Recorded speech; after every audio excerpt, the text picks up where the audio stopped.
Hey, what's up, Visionaries? I'm Tyler, your host, and this is Free Raw Vision.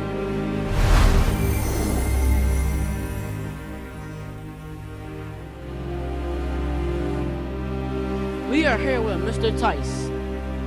Would you like to let the people know what it is you do? Well, I'm Tyce Combs, known as Mr. Tyce to the younger guys.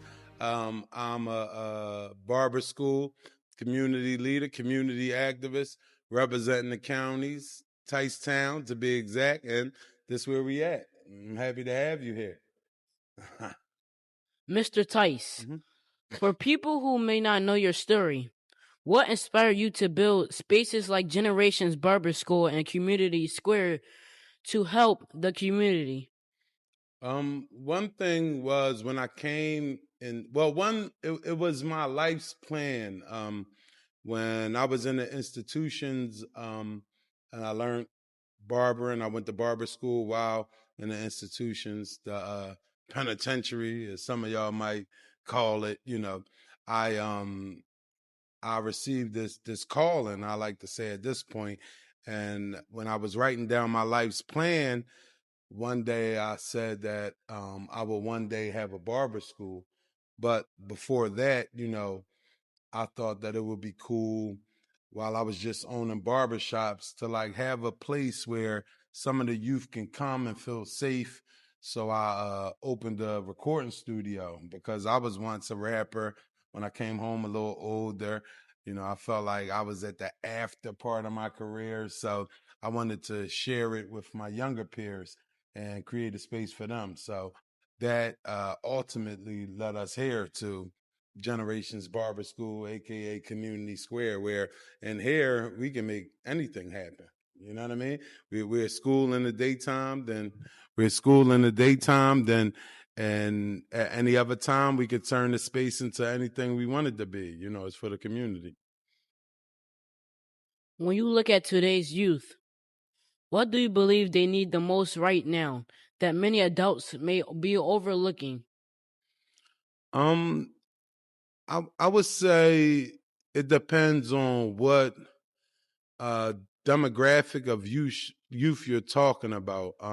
If we're talking about the inner city youth, I would say the biggest thing that's needed right now is for the gap to be bridged, for them to understand that the OGs, the older guys, are not, you know, here to hate on them or take their space, take their shine. That we want them to climb, we want them to grow, and I think that it's been this stereotypical thing that's been promoted where society wants to see this gap between the old and the young. So I think that what's most needed is for the youth to come together with the elders and vice versa.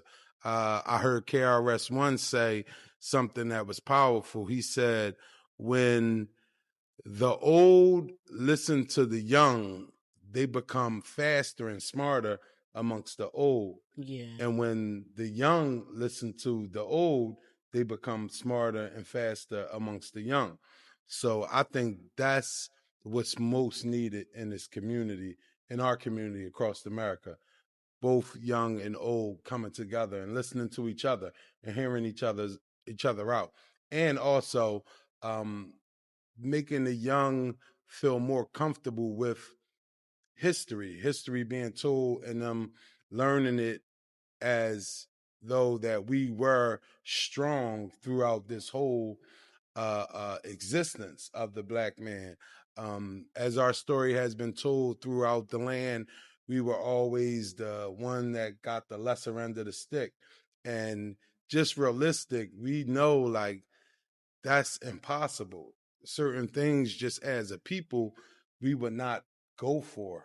So I believe a lot of history was told inaccurately, and it exposed the youth to something that they didn't want to hold close. So Yeah, I that's agree. mm-hmm, Yeah. mm-hmm. As a leader, what made you passionate about speaking on schools and the future of education? Um, I worked alongside with school districts, and I've seen that school is definitely a lot of schools. I'm not going to say all, but a lot of the school districts, especially throughout the inner cities and some of the surrounding counties, they are school to prison pipelines for some demographics, for some races. The way that politics or economics go, somebody has to be poor for somebody to stay rich. I mean, they look at it like this. Uh, if you pay, if you're rich and you pay hundreds of $1,000s for your child's college tuition, you don't want them to be the trash man or someone that has to, care for the land, or even that man that works at McDonald's. So, but you understand that somebody has to take that position. So therefore, they create this condition, this systemicness where some have to be stayed forced down or foot on a neck in order to others to stay up and live and stand direct. Yeah. Yeah. When a school closes in a neighborhood, what do you think is really being taken away besides the building itself? Well, I actually believe at this point the schools are just a building, and at this point we have to realize for our children just that the teachings come from us. It comes from the educators. So regardless of the building, the educators must know that we have a responsibility to teach the children. So they can take the buildings and throw them out the window. We don't need the buildings. We can meet in the park as long as the kids are getting the education and the information that they need from the start and from our heart. And that's something that can never be torn apart. It will continue to grow and grow, and it will live beyond us. So I don't care. They can close them all down as long as we create systems and programs to where the elders are meeting with the young and passing on the information, and as well as, because we can't take for granted that the youth are finding information at a rapid rate that they can share with us. So is also important, again, like we spoke on earlier, that the youth feel comfortable when we come together, that they share the information with us and not so easily be willing to shut down when the communication is not in a way that they may feel comfortable. I suggest that all youth begin to feel comfortable amongst the elders. How do school closings affect children emotionally, mentally, and socially, especially in black communities? I feel like the closing of them and the way that the children may feel um, is a feeling of being locked out. And I think that it's our responsibility to let them know that there is no closing out. That, like I said before, they can close the doors. We can open spaces like this. We can open spaces anywhere to let them know that it's going to be okay. You're going to still get the information, the education that you need. And then when you think of the beginning of cyber schools, like, a lot of kids have become accustomed to not being in traditional school institutions or buildings, and rightfully so, because some of them schools have been programmed and are designed to operate just as prisons. So I hope that the kids will know that when the building closes and they feel left out, to know that there is places that they can go to receive what they need. What message do school closings send to young people about how society values them? When speaking of the urban black community, I definitely think that it may also be a play, something systemic that's been set in to make black children feel less than, to feel like at any time, your school, your institution can just be shut down at a blink of an eye, at a drop of a dime. Um, so I can imagine that it can make them feel, inadequate. But I want them to know, like, this is something that happens on the average. A lot of the budgets, a lot of the funds that are allocated, we will be the first to have ours taken away. But know again that it's okay. Us as a community, we will be able to find places where we can gather and make sure that the information is passed on. And now with technology, of course, we can make sure that technologically we Yeah. get the information passed on to our children. Yeah. If you had the power to stop one school from closing today, what would be your first step and why? If I could stop a school from closing today, um, I would say keep it open. Period. I would do what I could do. I would reach out to administration. I would reach out to uh uh some of the political leaders or the people that are controlled in that arena, and I would stop it. And because I know that these institutions are not uh um you know something that we can't live without, but I know that they are helpful. So definitely I would do anything I can, for real, based on how much the children or how I felt or how the community felt is needed. I would, yeah. How important is a school environment in shaping a child's confidence, discipline, and dreams? Oh, I mean, it's highly important.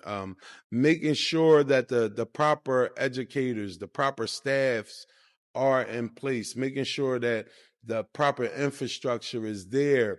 Uh, the adults being able to coerce and direct the kids amongst their peers, to steer them in the right direction, is highly important.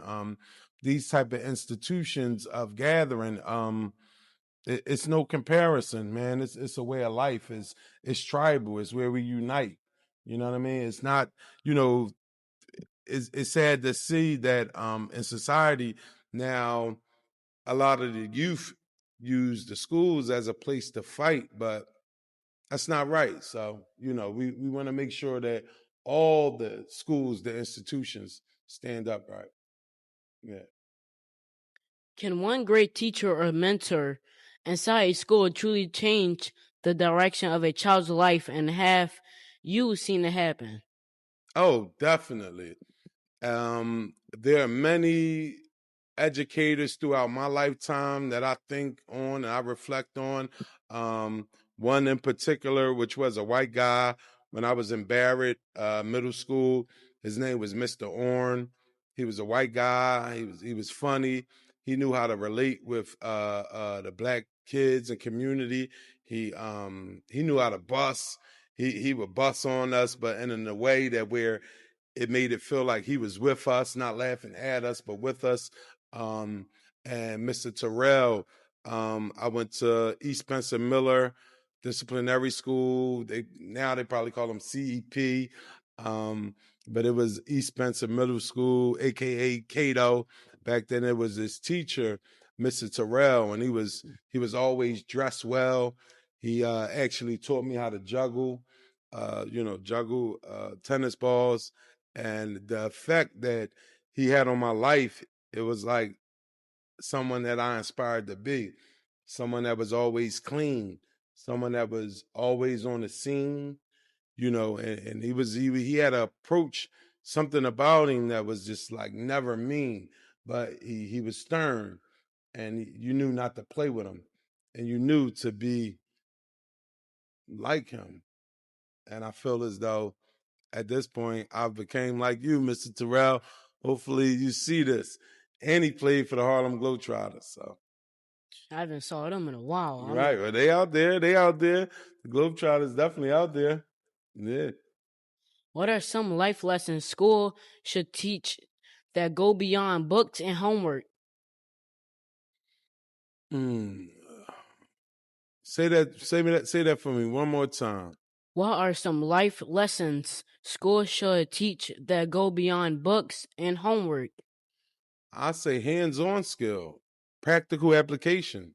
That's very important. Getting kids back into trades, using their hands. I mean, we live in a land where everything is technological, but there are still, things that's needed, work that's needed that requires hands-on, like barbering, like electrical, carpentry, things like that. Yeah, for sure. Why is it important for students to feel proud of the school they attend? Because they become alumni at the end. After you graduate, you are amongst the family that you will always be able to relate to. Y'all the crew. Y'all do what y'all do. Y'all travel. Y'all go places and do great things. And we know that it's not about what you know, it's who you know. So when you're in a school and you create this environment, this family, as you travel and you grow and y'all connect later in life, it gives you the advantage over a lot of your competitors. Definitely. Yeah. Why do you believe students, parents, and neighborhoods should feel connected to their schools? That's one of the most important things because right now, the school districts and the communities are totally separated, almost like church and state. Um, when the community and the school district comes together, it makes for a better learning environment. When your teacher not only knows that your father is not just the father of his student, but he's also his bro. He's somebody that he's connected with. He's somebody that he actually knows. The kid feels more comfortable in that space, and he feels more obligated to be respectful and to excel. So when school and community work together, it creates an environment that's tribal. That it just makes it more better, man. Like It makes it better. a Yeah. teacher don't have to just be a teacher; it can be your brother that's teaching you. Like Absolutely. it Oh, can, that's a fact. Yeah, for yeah. sure, for sure. That's a fact. But even when we think of it in the traditional stance, when imagine just if your teacher was somebody that lived on your block, the way you know how a lot of times in schools, we did it all when we were kids. We love when we see a substitute. We be like, oh, we got a substitute. I'm in that That's class, my man. I'm class. in. I'm about to cut up. I'm about to talk about that girl butt. We about to get crazy in here. But when you know that this teacher is somebody from your community or somebody that knows everybody in your community, you are less likely to act the fool in that class. You're going to represent yourself with class the way that you do when you're around the people that you know best. You know what I mean? Your family. And you're Yeah. gonna digress from a lot of the BS. Definitely. Then the teacher come the next day mad when Yeah, she right. get that note on her desk. Yeah. It's too late after that. You know what I mean? But once that, before that, definitely, when having educators that come in from the community that look like you, that are like you, yeah, it makes you do better, no doubt. What happens when communities stop supporting their local schools? It's the same thing what happens when a substitute shows up. Kids act a fool. That's by nature. That's just what happens. Majority of kids, when um, they know that the regular enforcements are not in place, then they're gonna act crazy. You know what I mean? So yeah. How can young people like me help rebuild school pride and school spirit in our communities? I would say by doing exactly what you're doing, being vocal, being out, showing your peers that there's no fear when you stand amongst your elders, that it's okay to speak and be direct to your elders, to not only be seen as a younger brother, but to also demand your respect because you come correct. You know what I mean? And, force the elders to recognize your mission and your position and to keep going and growing. Hmm. What can parents do better to stay involved in their child's education journey?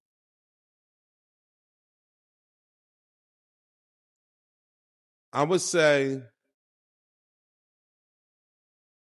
but what parents should do, and I don't know how many people will agree with me, but I believe this: the school district has an opportunity. I mean, has an obligation to educate your child.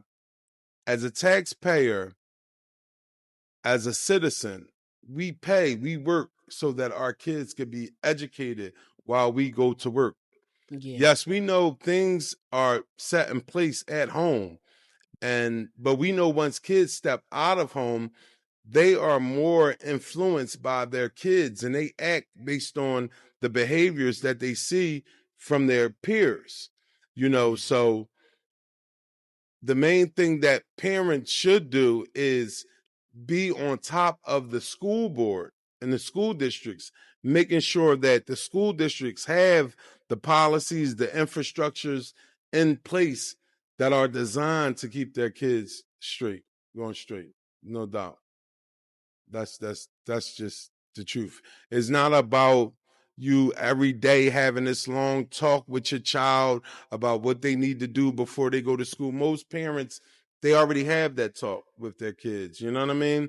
And we most parents are working hard, doing the best that they can, and is it's not for pretend. They really talk to their kids like, listen, when you go to school, you better act right.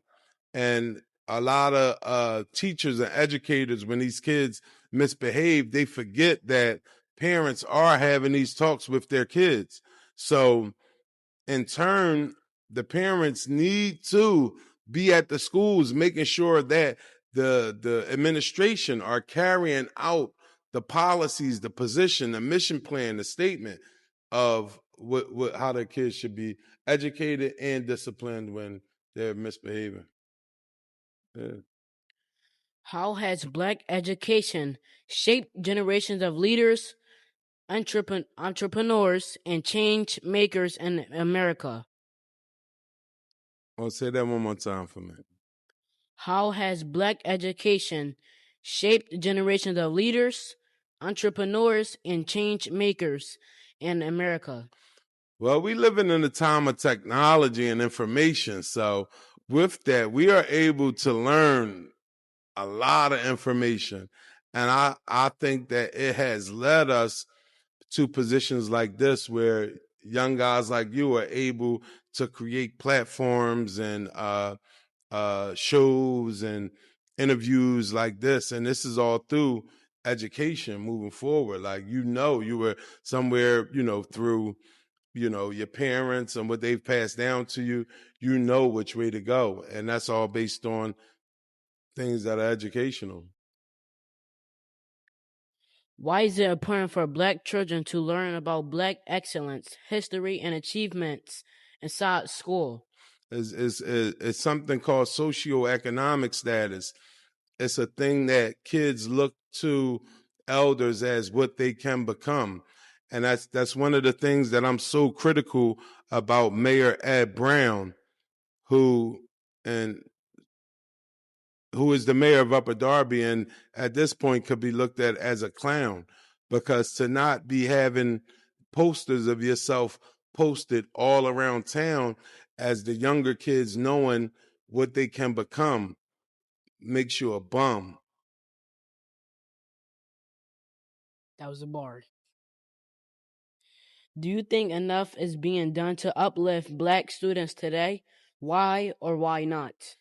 Absolutely not. I think that the powers that be systemically have systems in place to keep our race down. Like I spoke on before, they want someone to flip the burgers and they don't want it to be their sons or their daughters.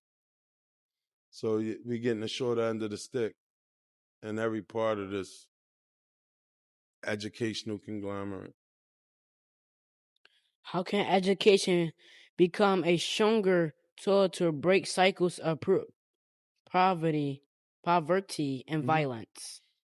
I think when we begin to educate our own, when we begin to become comfortable in knowing that it's an obligation, because also too, some of us have been comfortable with these school districts, and all we focus on is making sure our kids are well behaved when they go into these places. But when the kids come home, we feel like well, our job is done. We don't need to work with them on homework, or we don't need to sit with them on the computer and search out more things that are knowledgeable. So I think that the parents too need to spend time, not particularly in the the traditional education format, but just period, sitting with your kids and teaching them things that are educational, on all levels: mathematics, science, knowledge of self, all that stuff. Yeah. Oh, let me get some water. Can we cut 1 second? We got to keep rolling. Can you cut? I gotta get some water. My mom just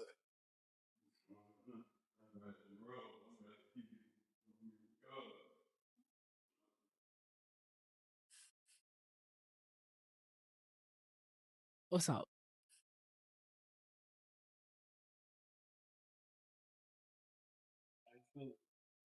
Perfect.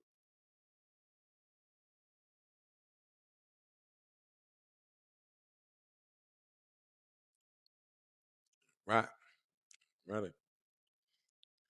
What responsibility do teachers and educators have beyond teaching lessons from a textbook?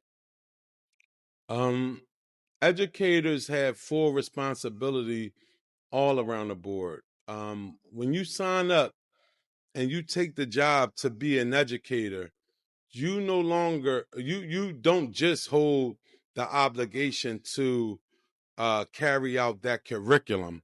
Your obligation is to teach that kid, that individual, who they are, what they are to become, and that's just there's no limitation. You can't. A lot of educators, through the systemicness, the system designed in school districts, they think that they're done at the curriculum, but no, that's not where it's done. We're obligated to continue all the way down to the way that you tie your shoe. If a kid in my class looks like he's about to fall and trip over his shoe, I have to tell him, tie that the correct way. If I see you, your hair is not, in the correct place, your shirt is not fixed, you're not looking like you're equipped to be successful in society, then it's my obligation to make sure that that's a priority. Yeah. How important is it for children to see educators who look like them and understand their background? It's important. It goes back to socioeconomic status, where a kid looks at the people around them as what they can become. Without that, there's none.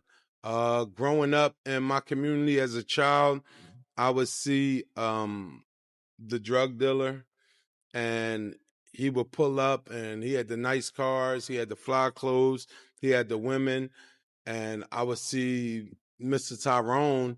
He might be coming home from work. He looks broke down and beat up and in disgust.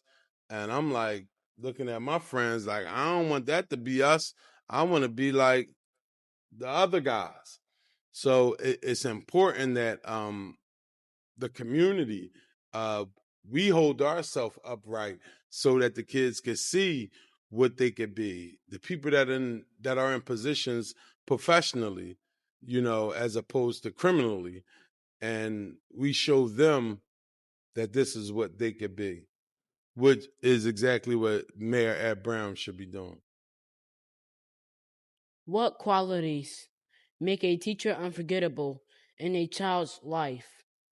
The relatability, his ability to relate to that child and to see himself in that child as a reflection. I think that's what is of most importance. How can educators become stronger role models for the next generation? By not being complacent with the curriculum, by understanding that all kids are individuals and they operate differently, and to shorten, if possible, the amount of students that are in the classes so that the interaction could be sustained and long lasting. Like how it was old fashioned. I think that's of most importance. The educators must connect with the children effectively Yeah. and professionally.